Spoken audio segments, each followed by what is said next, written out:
자식 문제에 대해서 상담을 하다가 보면 그런 그 이야기를 많이 해요. 어디까지 자식을 자기가 관여를 하고 어디까지 자식을 밀어줘야지 되는가, 그거를 이야기를 많이 하는데, 지금은 이제 시대가 많이 바뀌었어요. 그렇기 때문에 자기 스스로가 얼마든지 노력을 하면 무엇이든지 자기가 할 수 있는 그러한 시대가 됐다라는 거죠. 그렇기 때문에 고등학교만 졸업할 때까지만 자식이 부모 그늘에 있는 거예요. 그리고 고등학교를 졸업을 했다. 그래서 이제 고등학교를 졸업하고 나서 이제 자기가 대학을 간다든지 대학원을 간다든지 아니면 뭐 다른 거를 한다든지 할 때에는 자기가 스스로 결정해서 하는 거고, 부모 입장에서 봤을 때는 안심이 안 되죠. 그 대학교 이제 들어가는 나이라도 안심이 안 돼. 그래도 안심이 안 되더라도 그거는 자식의 인생이기 때문에 자식한테 맡겨야지 되는 거고, 자식이 이제 대학을 가겠다고 하게 되면 어느 정도만 등록금을 해주는 거고, 지금은 시대가 바뀌었기 때문에 등록금도 자기가 스스로 얼마든지 공부를 더 하고자 하면은 얼마든지 더 할 수 있고, 그 다음에 꼭 지금 이 시대에는 대학을 나온다고 해서 성공하는 시대는 아니에요. 그거는 이제 과거의 시대고, 지금은 대학을 꼭 그 필요성을 느끼지를 못해요. 대학을 나온다고 해도. 그렇기 때문에 내가 의식주를 안정을 시키기 위해서는 남들이 다 대학을 나왔다고 해서 내가 이렇게 졸업증만 따는 형식으로 해서 대학을 간다고 한다면 굳이 대학을 갈 필요는 없다라는 거죠. 그리고 지금은 대학원도 졸업하고 유학까지 갔다 오는 시대예요. 그렇기 때문에 내가 내 자녀에 대해서 욕심이 있어서, 그리고 이 아이가 공부를 굉장히 잘해서 좋은 대학교 가고 좋은 대학원에 가고 유학까지 자기는 가기를 바란다라고 생각할 수가 있어요. 유학을 갔다 온다 하더라도 그 아이가 원하는 것을 얻기는 대단히 어렵다라는 걸 여러분들이 아셔야지 돼. 그건 왜 그러냐면 시대가 바뀌었다라는 거죠. 그렇기 때문에 지금 이 시대에서는 그렇게 대학도 중요하지 않고 대학원도 중요하지 않고 더더욱 유학을 갔다 오는 것도 중요하지 않다라는 거죠. 그렇기 때문에 부모가 자기의 능력이 어느 정도 있다 그러면 능력이 있는 정도까지만 이렇게 지원을 해줄 수가 있지만 그 필요 이상으로 지원을 할 필요는 없다, 이렇게 봐지는 거죠. 얼마 전에도 이제 자식 문제로 상담을 오신 분이 계신데, 이분 같은 경우는 자식이 공무원 시험 준비를 하는데 나이가 38살이에요. 38살인데도 아직도 공무원에 대한 미련을 버리지 못하고 공무원 시험 준비를 하고 있어요. 그래서 8번 낙방을 했는데도 부모가 계속 밀어주면서 이 사람은 이제 공부를 하는 그러한 형국인데, 자식 입장에서 보면은 포기하지 않고 시험을 지속적으로 칠 수 있다라는 도전 정신은 높이 사요. 높이 사는데, 그거를 자기가 기본적으로 의식주를 해결을 하면서 자기 힘으로 의식주를 해결을 하면서 도전을 해야지, 자기는 아무것도 안 하고 시험 공부만 하고 경제적인 지원은 부모에게 지속적으로 받고 있다라는 거죠.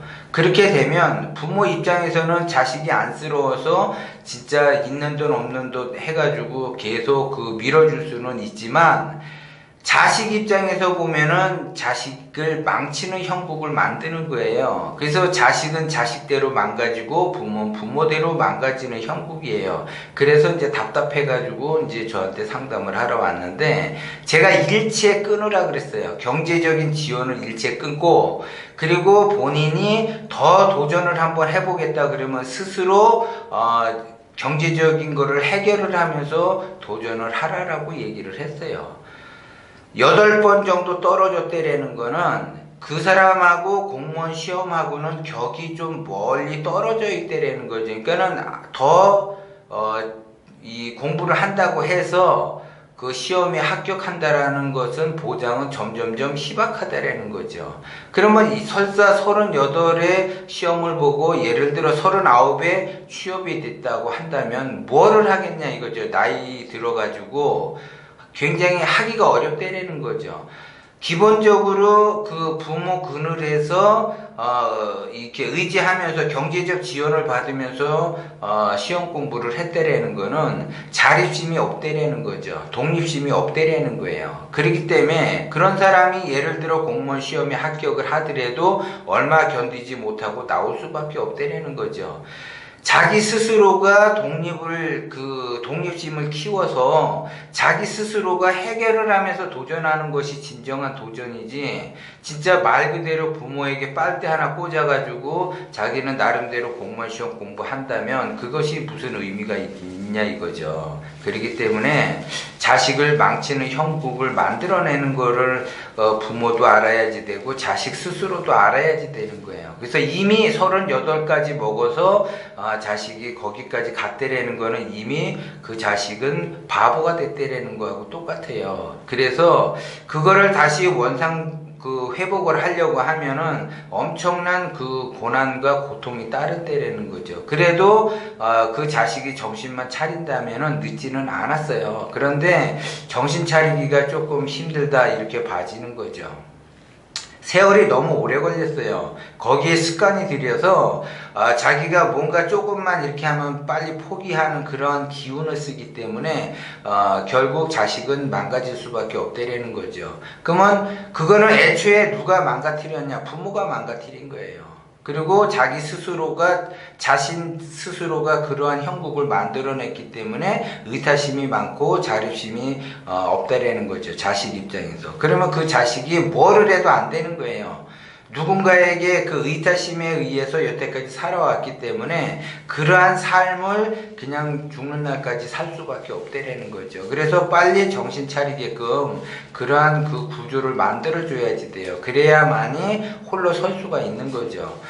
지속적으로 부모가 관여를 하게 되면 그 자식은 홀로 서기가 어렵다라는 거고, 부모가 돌아가신 경우엔 더더욱 그 외로움을 타서 홀로 쓰기가 안 된다라는 걸 명심을 하라고 그렇게 해서 이제 상담을 잘 해서 보냈는데, 자식이라고 하는 거는 일단 기본적으로 그 고등학교까지만 밀어주는 거고, 나머지는 자식이 하고 싶으면 하고 싶은 대로만 그냥 놔두는 거고, 그 다음에 조언은 해줄 수가 있어요. 그러나 선택은 부모가 결정을 해서 이래라 저래라 하게 되면 나중에 원망을 들을 때도 그 일이 안 됐을 경우에는 자식이 부모를 원망하면서 그것이 그 원망이 커지게 되면은 나중엔 부모 자식 간의 사이도 엄청나게 안 좋아지고 멀어진다라는 거죠. 만약에 자기가 하다가 일이 잘 됐으면 사이가 좋아지는데 절대 그 부모의 간섭에 의해서 잘 된 사람은 거의 없다라는 것도 여러분들이 명심을 하셔야지 돼. 그래서 그 의식주를 안정하기 위해서는 제가 항상 이야기를 하지만 기본적으로 그것이 인간의 본성이기 때문에 의식주 안정을 먼저 추구하고 그 다음에 자기가 하고 싶은 일을 하는 거지, 의식주 안정이 안 돼 있는 상태에서 자기가 하고 싶은 일만 한다고 하게 되면 굉장히 어렵다라는 거죠.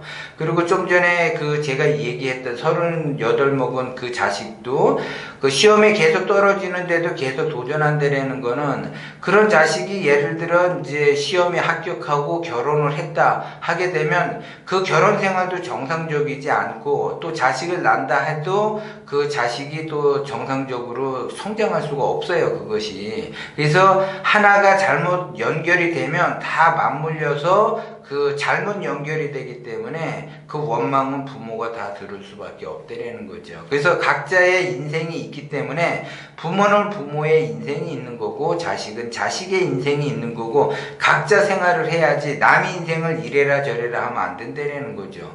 부모 입장에서도 마찬가지예요. 그 부모도 다른 사람이 그 부모 인생에 개입해갖고 이래라 저래라 하면은 싫듯이 자식도 이래라 저래 하면은 그 자식도 싫어한다라는 거죠. 그래서 사이가 멀어질 수밖에 없어요, 그것이. 근데 잘 되면은 멀어지지 않는데 잘 된다는 보장이 없기 때문에 본인 스스로가 선택을 하고 결정하게끔 해야지 돼요. 뭐든지 간에 무엇이 됐든지 간에 단지 부모에게 이렇게 뭔가 상의를 하겠다고 하면은 상의한 끝에 네가 상의를 원했으니까 나는 이렇게 해서 이런 방법도 있는데 네가 선택은 네가 하는 거다라고 이런 식으로 해야지, 이거는 A 아니면 B니까 A 해라 아니면 B라는 걸 해라 라고 하게 되면 그것이 안 된다라는 걸 제가 다시 한번 말씀을 드리는 거예요. 그래서 각자의 인생이 있기 때문에 각자의 인생은 누구도 관여할 수 없다라는 걸 여러분들이 명심을 하셔야지 돼. 왜냐하면 내 인생 자체를 남이 관여하면 싫듯이 아무리 자식이라도 내 자식이니까 내가 관여를 한다 하면 자식은 싫어할 수밖에 없다라는 거를 명심을 하시고, 단지 그 자식이 잘 되는 길로 인도하는 것까지는 좋은데 그거를 강제적으로 자기가 끌고 가면은 절대 안 된다라는 걸 제가 다시 한번 강조해서 말씀을 드리는 거고, 그 자식이 잘 되기를 바란다면 부모 입장에서는 할 일은 딱 한 가지밖에 없어요. 용기와 격려를 줘야지 돼. 용기와 격려를 줌으로 해서 그 용기와 격려는 그 자식에게 기운을 북돋아 주는 거예요. 기운. 그래서 기운이 강해져야지 뭔가를 할 수가 있는 거지, 기운이 빠져버리면 아무것도 안 되는 거예요. 아무것도. 만약에 그 자식이 뭔가를 하다가 실패를 해서 기운이 빠졌다 그러면 그 기운이 빠진 상태에서는 뭐를 해도 안 되는 거예요. 그러면 부모 입장에서는 기운을 놓을 생각을 해야 돼. 그래서 그 용기와 격려를 줄 생각을 해야지, 그거를 물질적으로 지원해 주려고 그러면은 그 자식을 망칠 수밖에 없다라는 걸 여러분들이 명심을 하셔야지 돼요. 그래서 자식이라는 것이 이렇게 잘 되면은 소통이 잘 되지만 안 되면 그 원수처럼 살아갈 수 있다라는 걸 여러분들이 명심을 하셔야지 돼. 그래서 부모 자식 간이라도 천륜이라도 굉장히 가깝고도 먼 사이고 멀면서도 가까운 사이가 부모 자식 간의 사이라는 것도 여러분들이 명심을 하셔야지 돼요.